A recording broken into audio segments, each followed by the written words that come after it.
जम्मू कश्मीर से आर्टिकल 370 को केंद्र सरकार द्वारा हटाए जाने को सुप्रीम मुहर लग चुकी है और चीफ जस्टिस DY चंद्रचूड़ की अगुवाई में 5 जजों की संविधान पीठ ने इस मामले पर अपना फैसला सुना दिया है। कोर्ट ने केंद्र सरकार के आर्टिकल 370 हटाने के फैसले को बरकरार रखा है। साथ ही कोर्ट ने यह भी कहा कि जल्द से जल्द जम्मू कश्मीर को राज्य का दर्जा मिले और सितंबर 2024 तक विधानसभा चुनाव कराया जाए। लेकिन सवाल ये भी है कि आखिर आर्टिकल 370 है क्या और क्यों इसके प्रावधान पर विवाद था जिसे हटाने के फैसले को कोर्ट ने बरकरार रखा है। तो आइए जानते हैं विस्तार से। भारत संविधान का एक प्रावधान अनुच्छेद 370 भारत के जम्मू कश्मीर को विशेष दर्जा देता था। यह भारतीय संविधान की उपयोगिता को राज्य में सीमित कर देता था।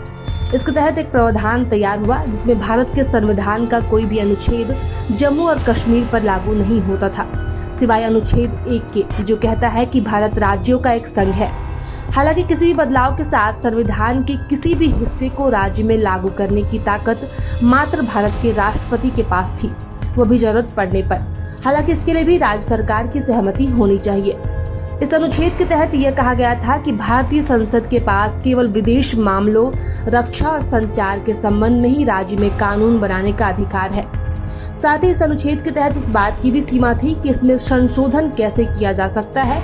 इस प्रावधान में राष्ट्रपति जम्मू कश्मीर की संविधान सभा की सहमति से ही कोई भी संशोधन कर सकते हैं।